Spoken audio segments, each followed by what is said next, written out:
Clément, on va parler de Laetitia Avia. Exactement, Laetitia Avia, donc députée La République En Marche, qui, depuis le début du quinquennat, s'est engagée très fermement dans la lutte contre le racisme, l'homophobie et les discriminations. Laetitia Avia, qui par ailleurs a fait l'objet ce mardi d'une enquête accablante de Mediapart.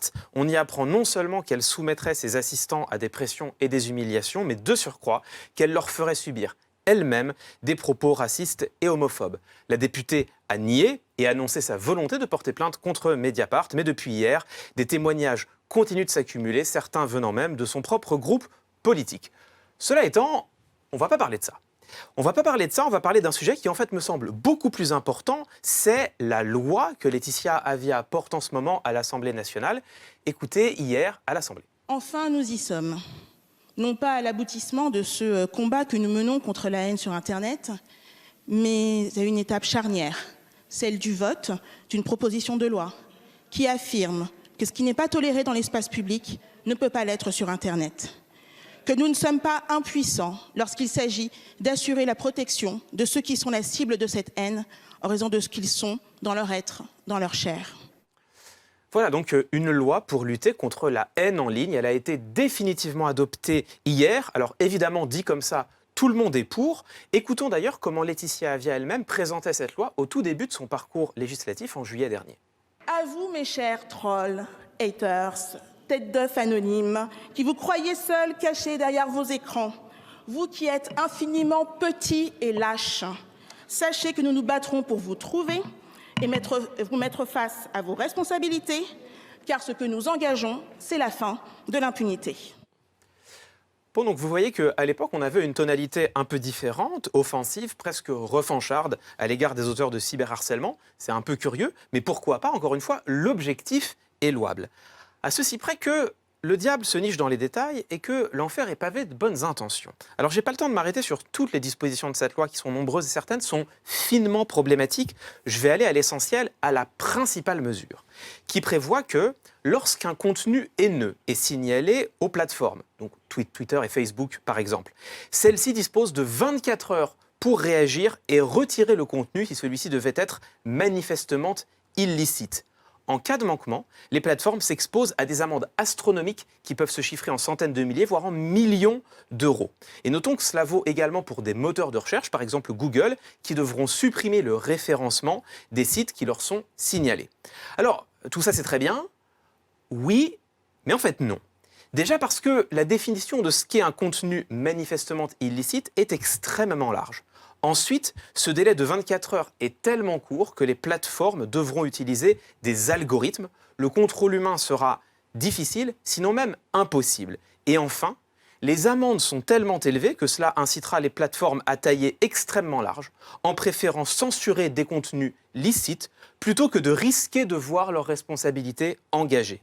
Et dans ce cas, il y aura très peu de possibilités de recours effectifs pour les usagers. Concrètement, cette loi délègue donc aux grands acteurs du web l'encadrement de la liberté d'expression en écartant très largement ceux qui auraient dû en être les garants, c'est-à-dire les juges.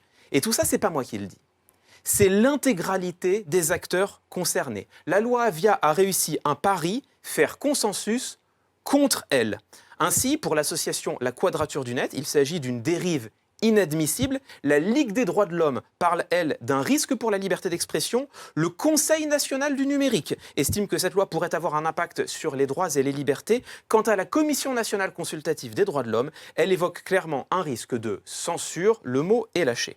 Voilà donc ce que les députés La République En Marche ont voté hier comme un seul homme. Voilà ce à quoi Laetitia Avia va laisser son nom, pas simplement à une affaire relevant de l'humiliation de ses collaborateurs, mais à une loi faisant peser de graves menaces sur les libertés. Jean-Marc Dumontet. Il y a deux choses sur Laetitia Avia. Il y a effectivement cette enquête de Mediapart et il y avait aussi, il y a un mois et demi avant, un papier dans Libération contre lequel elle s'était insurgée. Quand on lit l'enquête, c'est assez accablant. C'est assez accablant. Maintenant, ça pose vraiment une question. Et on est au fond, ça va faire la jonction entre les deux sujets. C'est la divulgation de communication privée. Parce qu'à l'appui, il y a des messages. Moi, jamais j'écrirais comme ça, vraiment. Enfin, je détesterais écrire comme ça. Mais il y a la divulgation de messages qui parfois peuvent être une provocation et qui, livrés comme ça à plat, sont juste incontestablement abjectes. Mais la divulgation, et on a eu l'affaire Griveaux, il y a des choses comme ça qui sont passées et d'autres qui viendront. La divulgation de conversations privées est toujours ennuyeuse. Et ce qu'il y a d'ennuyeux dans l'enquête Mediapart, c'est qu'ils font leur job, hein, c'est le job des journalistes et c'est heureux, et tant mieux, et il faut qu'ils le fassent. C'est qu'on jette en pâture à partir d'éléments privés sans connaître le contexte. Et que moi, je crois plus aux juges en la matière, et ça me fait un excellent rapprochement avec le deuxième point que vous évoquiez. Effectivement, cette loi Avia, elle est redoutable, parce que le juge est dessaisi, et c'est effectivement les GAFA, alors qu'on adore vilipender, parce que c'est la nouvelle mode, on adore vilipender les GAFA, on a l'impression que tout est de leur faute, alors que tous les Français viennent de passer leur vie devant Netflix et Amazon, etc. Mais les GAFA, effectivement, ils vont avoir une attitude pour se protéger à fond, et donc ils vont restreindre. Et effectivement, ce sont des algorithmes.